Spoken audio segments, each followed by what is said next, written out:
So today we will start with the next chapter on searching with costs. So in the last class what we had done was we studied the first search algorithm, which was as follows, that we start with initialize and we were maintaining a list called open. We put the start node in S, then if we find at some point of time that open is empty and we have still not found the goal, then we terminate with failure. Then select a state n from open, terminate. If n is a goal, then we terminate with success. Otherwise we generate the successors of n using O and insert them in open, and finally go to step 2. So what we are essentially doing is we are progressively maintaining a frontier of the nodes, and in each iteration we are picking up a node from the frontier, expanding that, so that extends the frontier, and we continue in this way. Open maintains the current frontier. If at any point of time we find that open is empty, that means we have reached the end of the frontier and we have still not found the goal, so then we will terminate with failure. One thing that I had not mentioned so far is that how do we maintain the part of the state space that we have already visited, and that is important because there are cases where we have to know that a node is already visited so that we don't revisit that node. So this is the extension of the same algorithm where we will save the explicit state space, and let's see how we do that. So see, this just shows the difference with the previous algorithm. The only changes that I have made are highlighted in yellow. So we are now maintaining another list called closed. So when we select a state n from open here, we save the state in closed, right? And there is one difference here, that when we generate the successors of n using O, we will check whether those successors already belong to open or closed. If it already belongs to open or closed, then we will not insert it in open again, otherwise we will insert it in open, right? Okay. Now can you tell me what changes I need to make in this algorithm to also ensure that after I find the goal I can trace the path from the start state to the goal? Any additional things that I need to maintain? Now this algorithm is clear, right? Yes or no?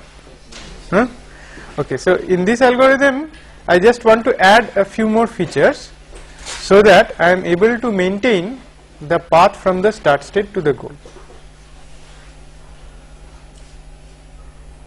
So for each successor we might put its parent also, like as a pair or...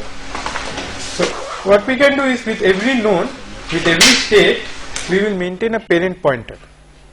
And when will we set the parent pointer? Yes, when not exactly. Whenever we are expanding the node, whenever we are expanding a node n and generating a successor m, we will make the parent pointer of m equal to n. Right? So whenever we are pushing a node into open, we will maintain, for every node that is there in open, we will maintain the parent pointer. Right? Later on we will see that this is an useful thing to do, because we will be looking for optimal paths or the minimum cost paths to a node. So there you can arrive at a node from two different paths. So when you come along one path and then later on you find a better path, you will shift the parent pointer to the new parent. So we will go into that as we progress further. So what we have done so far is we have studied just the basic search algorithm, where we have a list called open, a list called closed, and we are transferring nodes from open to closed as we are expanding them, right? Okay. So far we have not talked anything about costs. So now let us see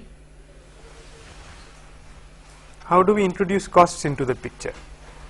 So when we have to search and optimize, or in other words we have to find out the shortest path or the minimum set of operators to reach the goal, then we will have additional issues here. Besides these basic 4th tuple, along with each operator we will have some cost associated. So if you just want to reduce the number of steps, then the cost can be 1 for every operator. In other cases, an operator can have an associated cost. Like for example, you know the traveling salesperson problem? In the traveling salesperson problem, we have a set of cities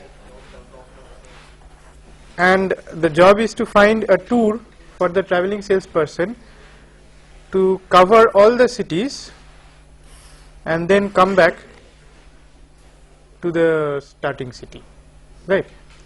And there can be various different tours. For example, this is one tour.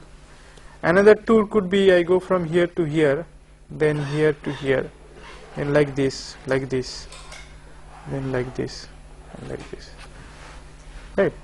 So if you look at a formulation, a state space formulation of TSP, what should we do? We will start with one.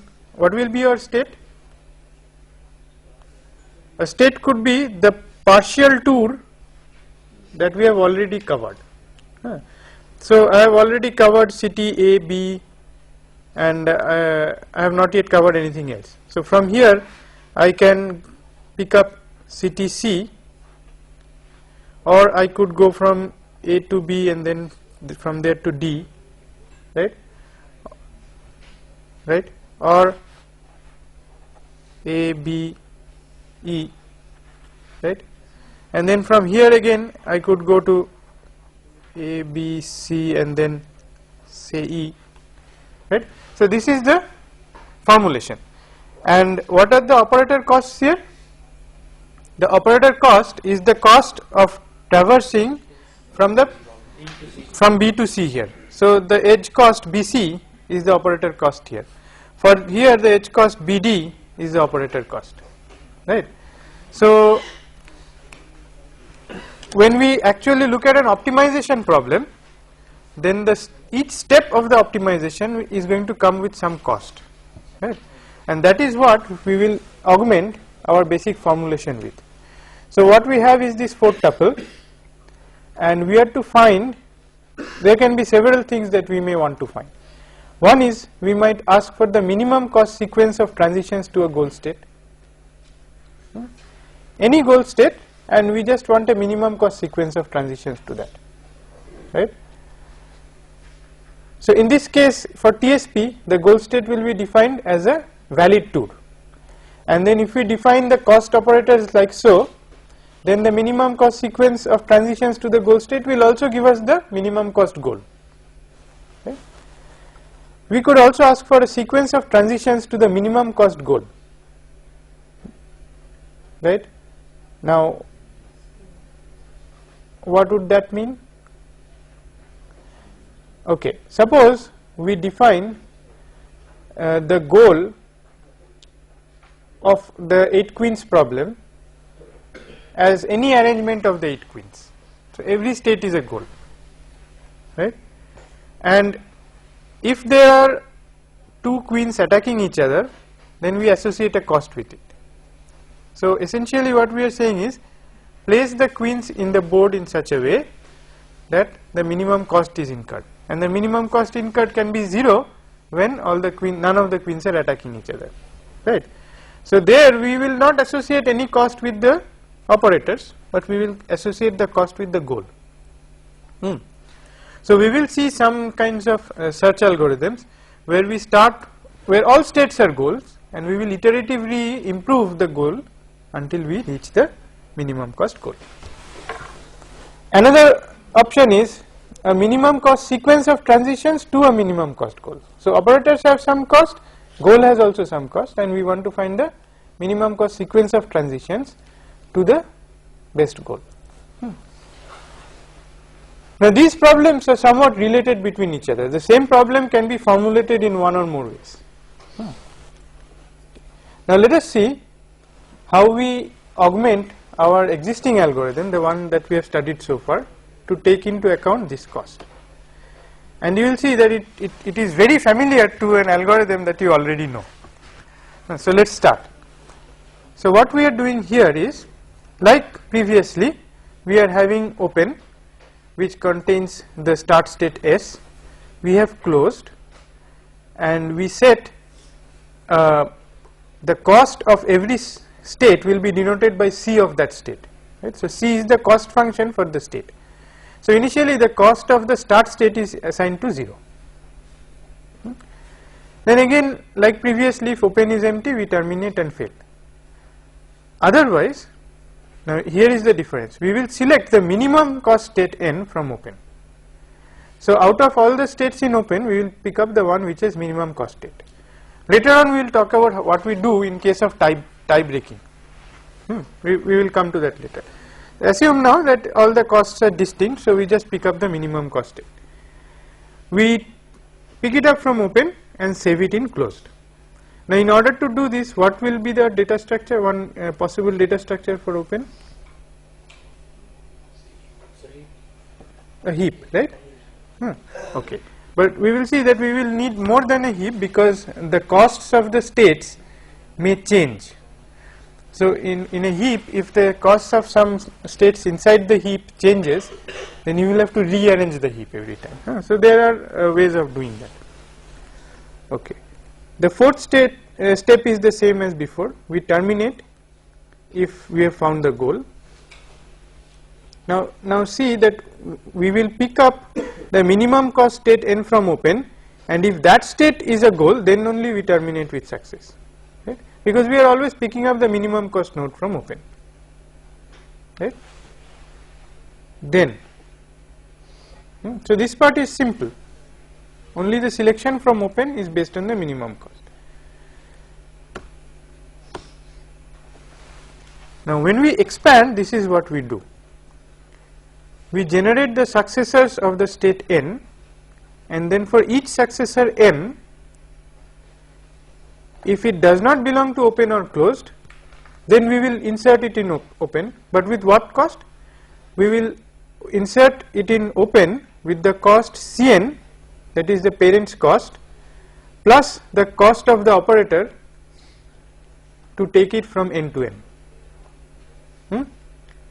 So this gives us the cost that we incurred to come up to state n, plus the additional incremental cost to go from n to m, and we will assign that cost as Cm, right, and insert m in open.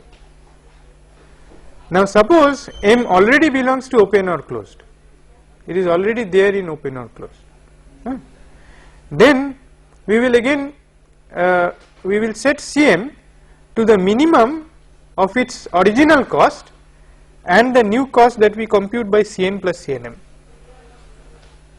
Right? So if we have arrived at the same state m through another path which has cost lesser than the original path, then we will replace the existing cost by this cost. Clear? And then if we find that Cm has decreased, if Cm has remained the same, then there is nothing else to do.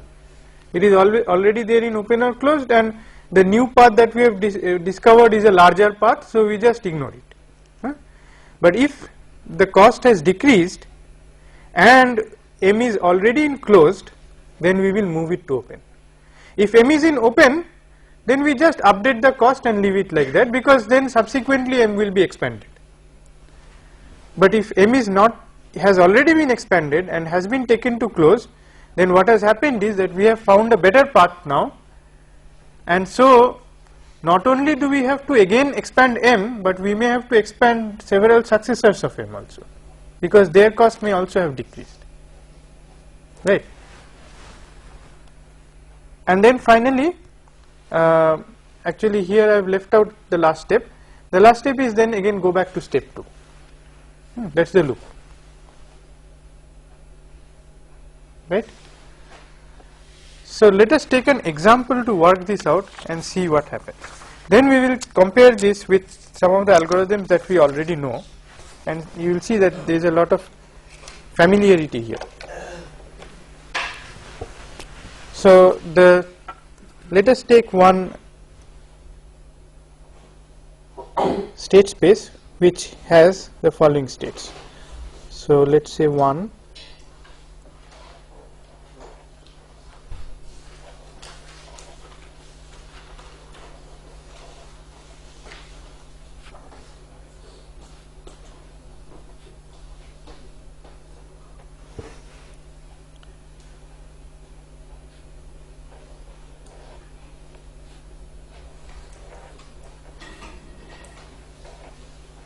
can you see this size from the back?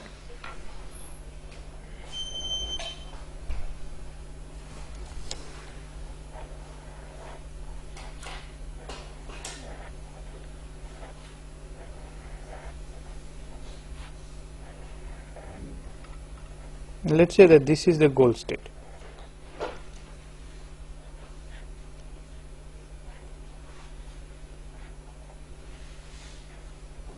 So this state space will actually be given to the algorithm in an implicit form.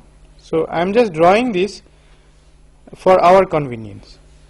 Actually the search algorithm will not be able to see this whole graph at one time. It will only be able to see the nodes that it expands.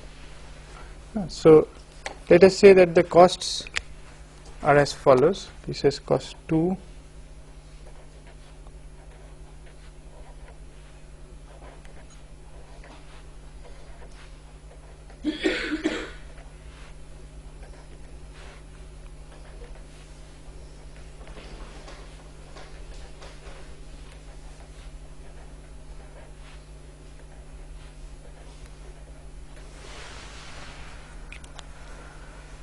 so we will start by maintaining two lists. One will be our open,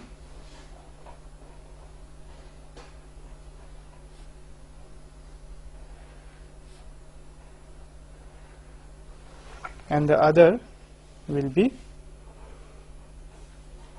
the closed list.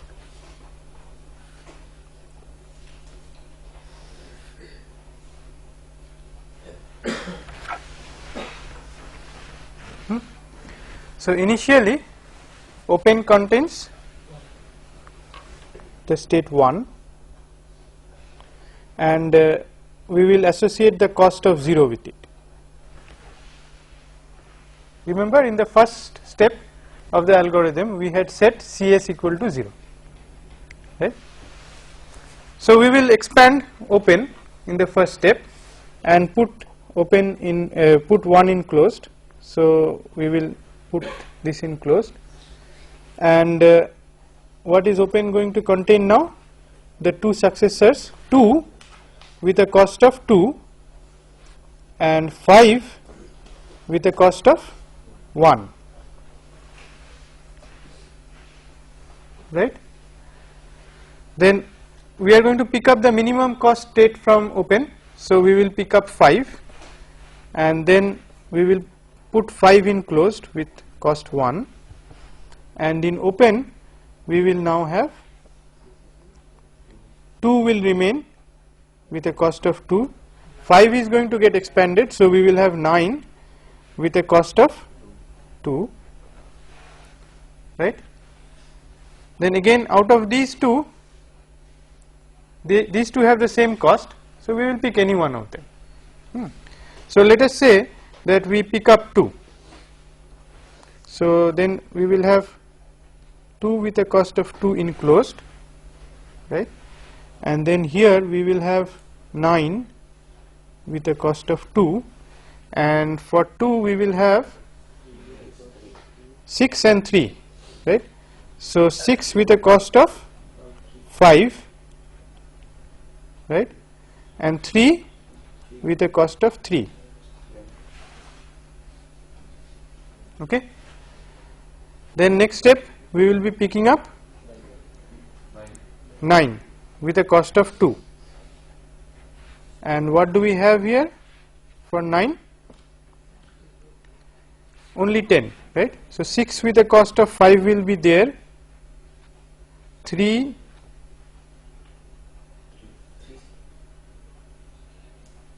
with a cost of 3 will be there, and we will have 10 with a cost of 10, right? Then we will be picking up 3.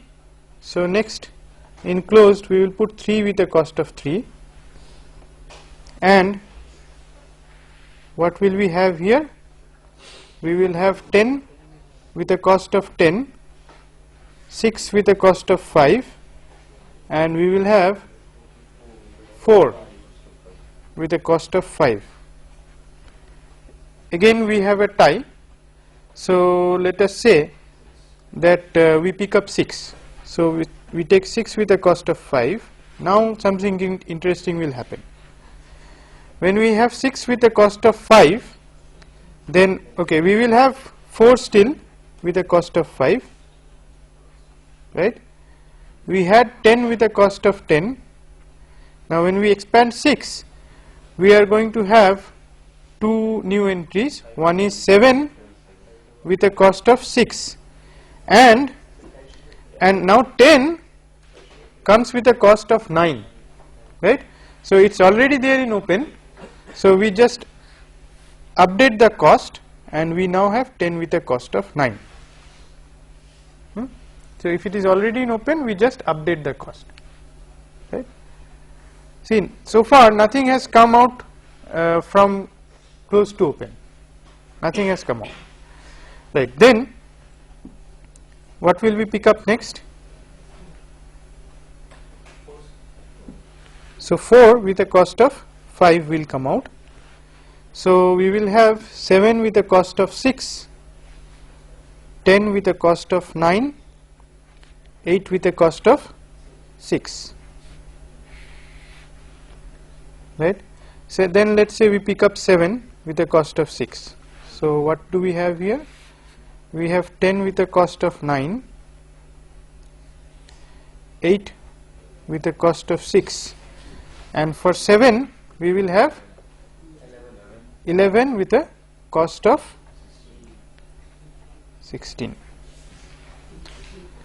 Then we will pick up 8 with a cost of 6, and we will have 10 with a cost of 9, 11 with a cost of 16, and we now have 12 with a cost of 21.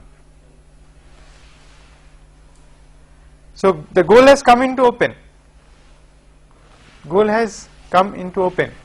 but if we just pick up the goal with a cost of 21, it will be incorrect, right? So we still cannot pick up the goal, though it is there in open. So what, because there might still be a better path to reach this goal, right? And because we are optimizing and our objective is not just to find the goal but to find the best path to the goal, so we will not stop here. So we will continue doing this until we pick up the goal for expansion. So next, what will we pick up? We will pick up 10 with a cost of 9. That's going to give us 10 with a cost of 9. Then we will have 12 with a cost of 21. We had 11 with a cost of 16, but now when we expand 10, we get 11 with a cost of 12. So we replace this with 11 with a cost of 12, right? And then we will pick up 11 with a cost of 12,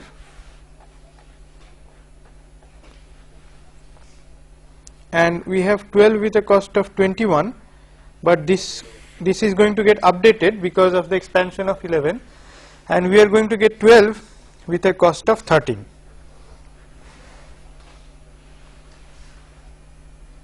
right? Next 12 is selected for expansion, and that is where we terminate. So we find that the path, the best path to the goal node has a cost of 30. So how can we ensure that when 12 is picked, Hmm. then that will be the minimum most? Means it may possible that afterwards, like in other cases, the cost is being reduced. So we will come exactly to this analysis now. We have to now be sure that what we have done is correct, right? Yes. Please show the algorithm once again, sir. The algorithm, yes. Slides? So in this it writes, sir, if CM has decreased and M is in closed, Yes. move it to open, sir. I think it is never possible. That it is possible. We will come to all those cases now. We will systematically explore all those cases. It will depend on the kind of state space that we have. Okay. Now, do you see familiarity of this algorithm with something? Dijkstra's algorithm. This, when we are looking at positive edge costs,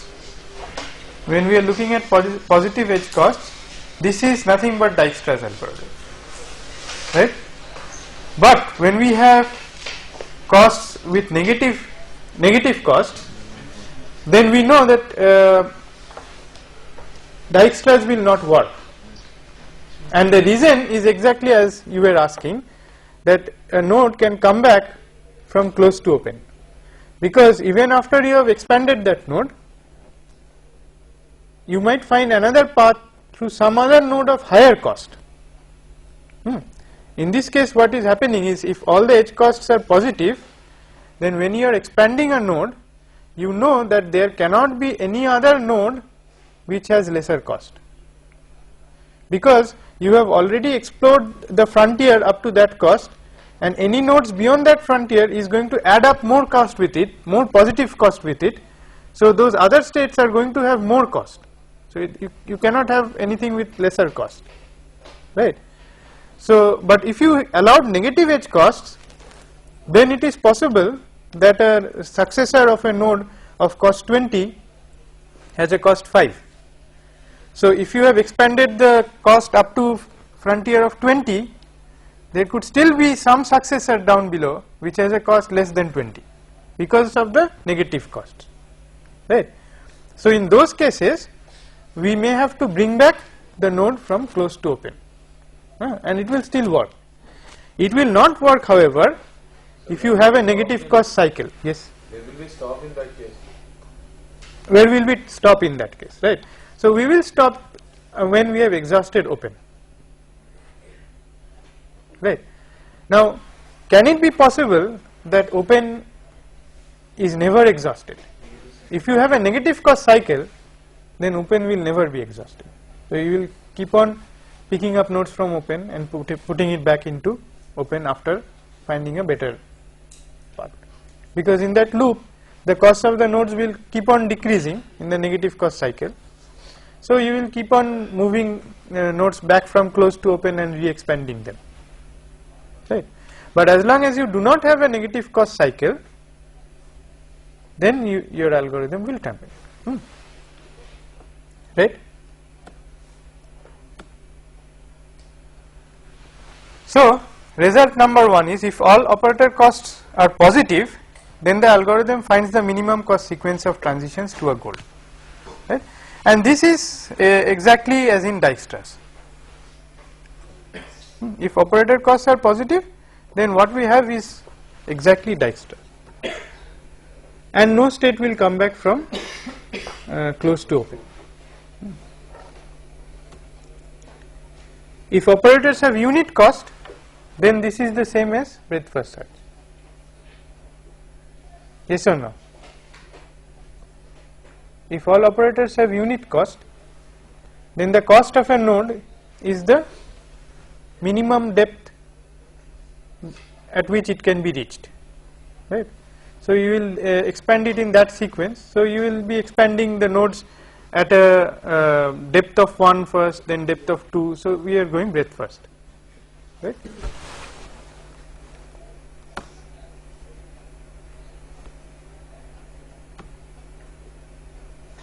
And then we have already discussed this. What happens if negative operator costs are allowed? Can you create an example where a node is going to come back from closed to open?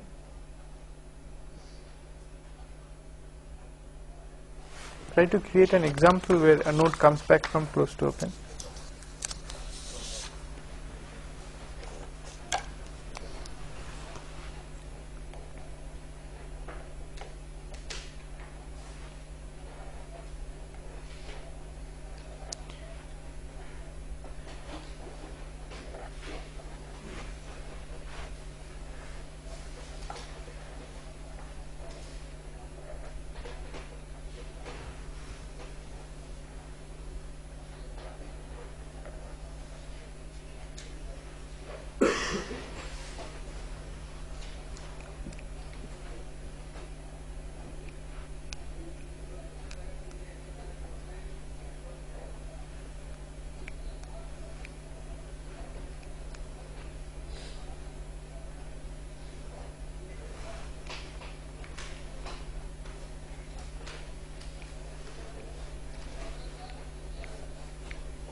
So in the same, if we have the edge from 7 to 3 as less than 6 means less than I'm creating a much simpler example just to demonstrate the point. See, just check out this one. Do you think that this is going to work? So let's see. We will start with 1, right? When we expand this, we will have 2 with a cost of 10 and 3 with a cost of 20, right? And then when we expand 2, we will get okay, let me increase this cost. Let me increase it to something like 15, right? When we expand 2, next thing that we are going to have is we will have 3 with a cost of 20 here, and we will have 4 with a cost of 12, right? So what do we have in open? What do we have in closed? In closed, this is open.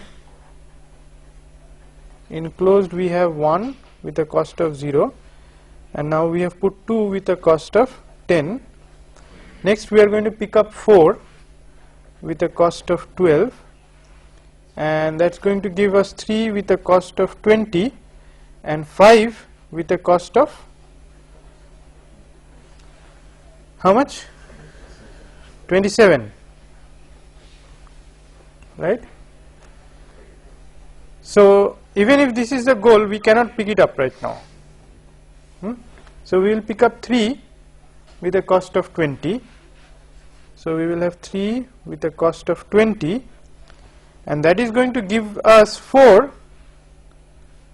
We will have 5 with a cost of 27, and now we have created 4 with a cost of 20 minus 15, so 5.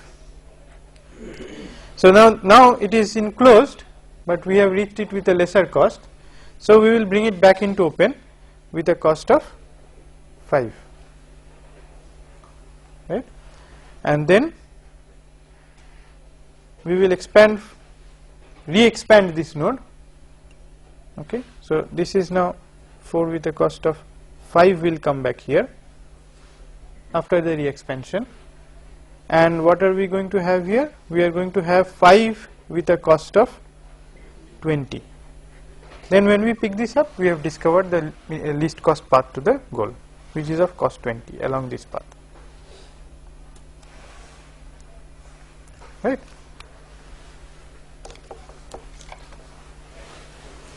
Now let us, okay, now we are going to study another algorithm which also is very useful.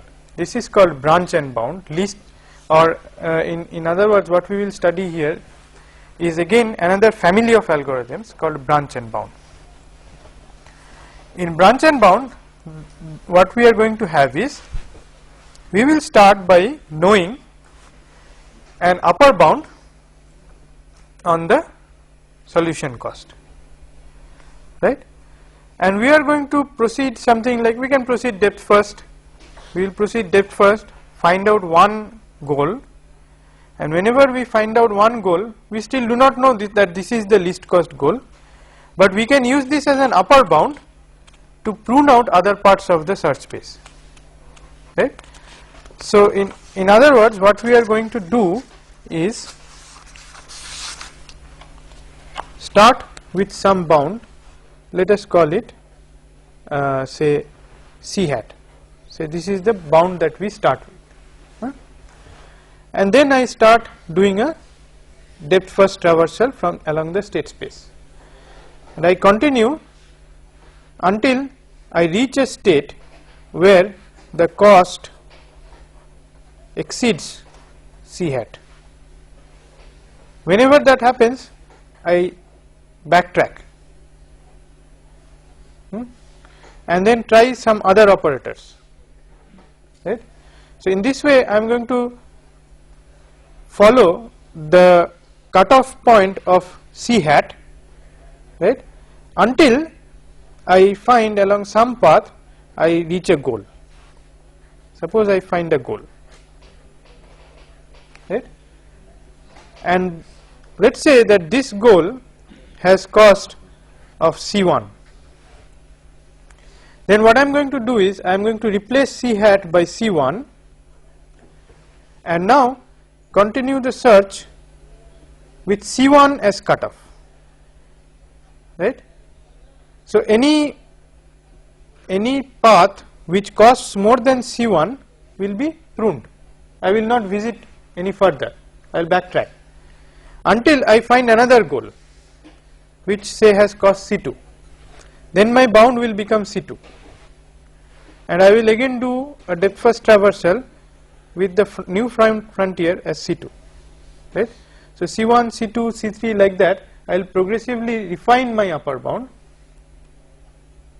until I am finished with the entire search space. As long as I am not finished with the entire search space, I cannot say that there is no better cost. So when I have finished searching the entire search space with these bounds, then my current bound gives me the cost of the minimum cost solution. Is it clear? Will you be able to write a program for depth first branch and bound? Not difficult. Recursively write the thing, only at every step you check whether the current bound has been exceeded or not. Okay. So suppose you are asked to write the travelling salesperson problem using depth first branch and bound. So you should be able to write it. You start with one city, then recursively traverse all the remaining cities, and when you have first found the first tour, take any tour and you just find the first tour, then that tour becomes your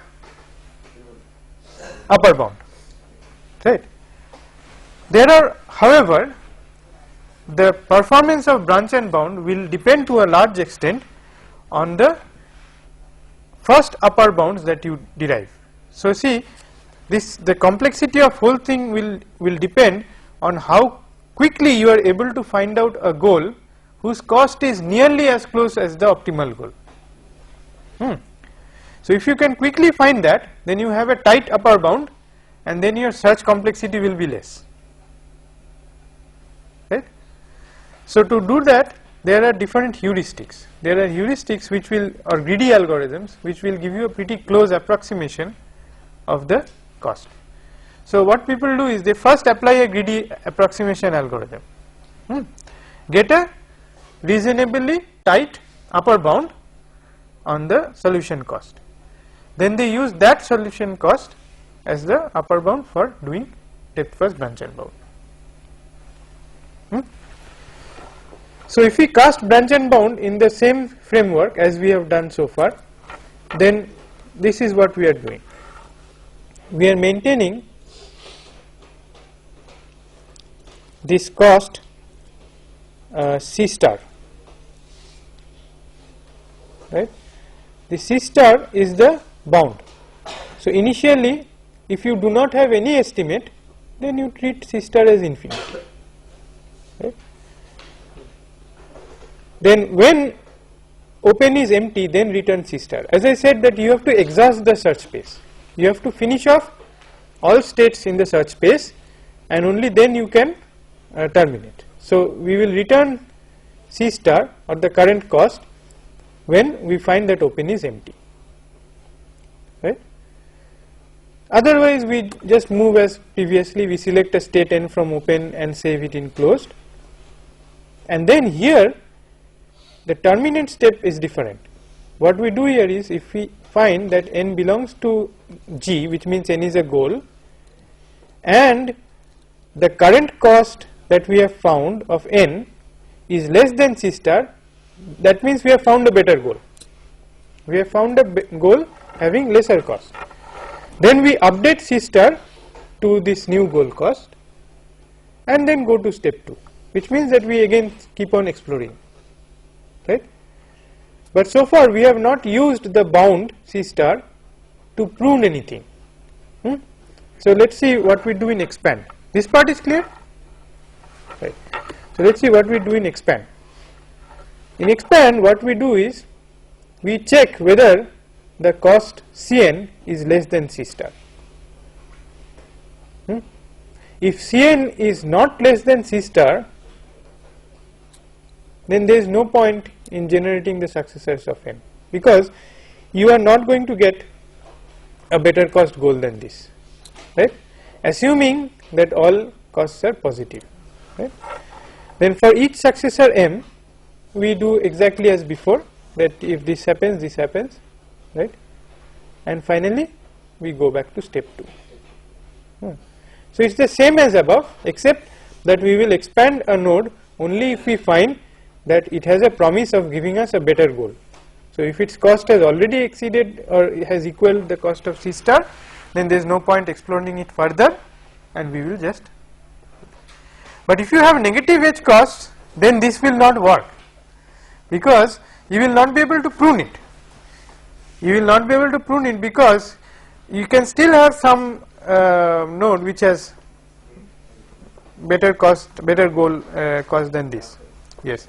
So therefore, in those cases we will not be able to use this branch and bound. At least this kind of branch and bound. There are other algorithms, however, but this basic branch and bound we cannot use.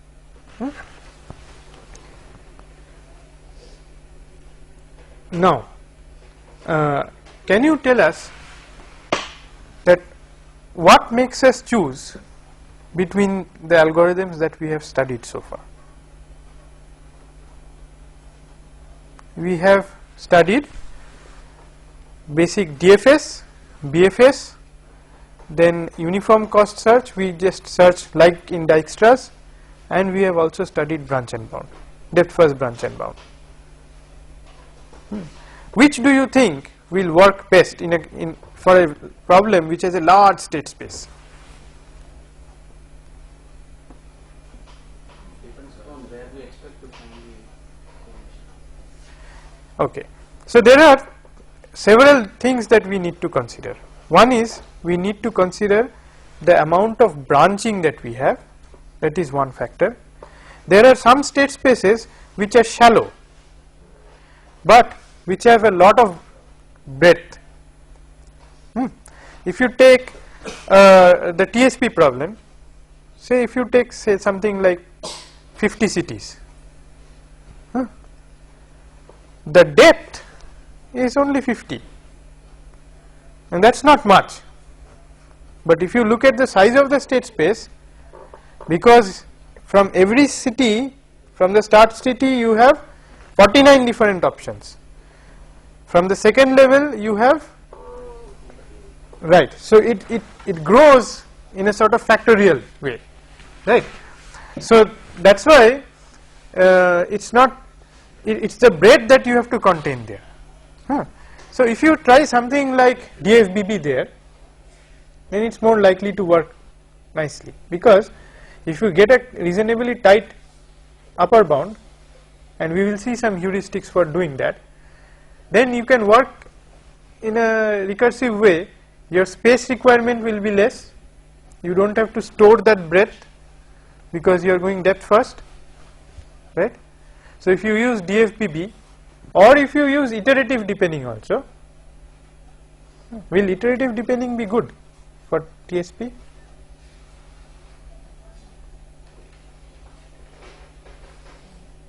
Yes or no? You remember iterative deepening we studied in the last class? What we are doing is we are progressively doing DFS with increasing bounds. See, the problem here is that all your solutions are at the same depth. So there is no point in doing iterative deepening here. Depth first branch and bound will work because in many tours you will be able to prune off early because the cost already exceeds this. Right. If you do something like breadth first search, then the amount of branching that you will have will kill you. On the other hand, there are state spaces where the depth is pretty large but the breadth is not much. That will happen if there are many, if you have state spaces where you keep coming back to the same set of states along different paths. So it goes like this, you start with a set of states, then it just grows a little bit and then again converges to some states, then again grows a little bit and converges to some states. If you have state spaces like that, then the branching factor is not much, but it can go up to a long depth. Right. There, if you may have a goal which is pretty close to the start state, and if you go depth first, you will be doing a lot of work. Right. So as we do some problems in the lab, which we will do from in another couple of classes, I will give you some assignments to work out in the lab. You can see for yourself by characterizing these things out that what works best. Right. So in this, let us first just move in. I will introduce one or two more concepts and then close this particular lecture. So what we are going to leave off with this lecture with is the notion of heuristics. Now what is a heuristic function? A heuristics are domain specific knowledge to estimate the quality or potential of partial solutions. So what we are expecting here is that when we are in a particular state of the state space, and suppose we know what the goals are that we want to reach, then the heuristic function at a state S will be a function, let us call it HS. It's going to give us an estimate of the cost of going from S to a goal. So it is, we do not know exactly where the goal is, but it could be at any depth anywhere, but this gives us an estimate of the cost of reaching that goal. Right. So this estimate can be an underestimate, it can be an overestimate. Right. So we will see that in the cases where this is an underestimate, we have a family of algorithms which will work pretty nicely, and then we will see that if the heuristics overestimate, then the same algorithms can perform well under certain circumstances, and in other cases it may not terminate at all. So in the next lecture I will start introducing the notion of heuristics. I will also talk about the heuristics used in certain known problems, and then we will see how algorithms can utilize these heuristics to solve the problems in a better way.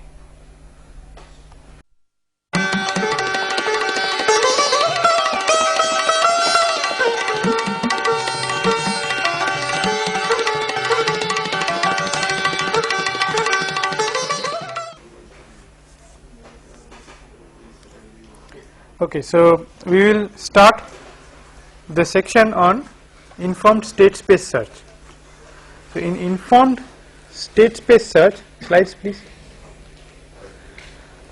So what we have here is when we talk about state space search, we talk about the search space which is in the form of a set of states and the set of state transition operators.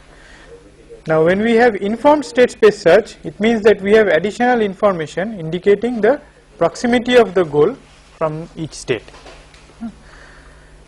So as just outlined in the previous lecture, the notion of heuristics is as follows, that you have heuristics that use domain specific information to estimate the quality or potential of the partial solutions, so that you know that if the current state is the partial solution, then I know what is the potential of growing this into a full solution, what is the additional cost that I will require for doing that. So let us start with a few examples. One of the most common heuristics for the 8 puzzle is the Manhattan distance heuristics. Now you remember the 8 puzzle where you have all the tiles, the 8 tiles arranged in a 3 by 3 square, and we have to slide the tiles to bring it to some configuration. So to see the Manhattan mode heuristics for this problem, let us say that the tiles are like this, that I have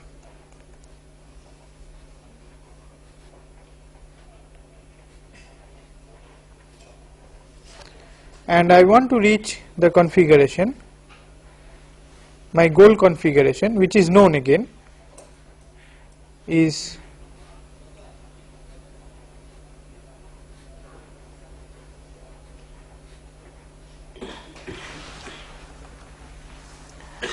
now the heuristic, the Manhattan mode heuristic says that find for every tile the Manhattan distance from its current position to its final position. And Manhattan distance is a commonly used term which says that it's the distance computed in terms of the distance on the x-axis plus the distance on the y-axis.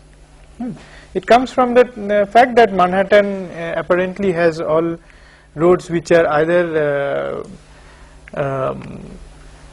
east to west or north to south. So you to travel from place A to place B, the total distance that you have to travel is your distance northwards plus your distance eastwards or westwards, right? You know why? Because suppose there is some state, so this is our start state, and there is some state here, some state n, and the cost of n is less than C star, and if your algorithm A does not expand n, then I am going to give the algorithm A another instance of the problem where the entire state space will be similar, except that just below n I will add a goal, right, and whose cost will be say Cn or just Cn plus some epsilon, where Cn plus epsilon is also less than C star. I can always find such an epsilon, and then because nothing else has changed in the state space, the algorithm A will be unable to find this goal because it is not expanding n, and if it does not expand n, then it will never discover this goal, and therefore it will give you a suboptimal solution. It will still give you C star, but you have a goal which has better cost. Now is this analysis clear? Once again, okay. My claim is that if Cn is less than C star, and C star is what? Optimal cost.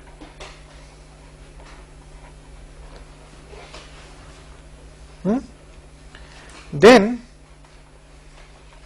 n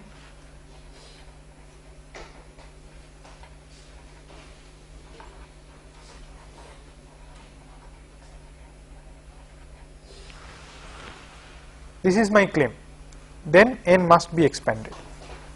This is my claim. Now, how do we establish this claim? We say that let us assume that we have an algorithm A which does not expand n.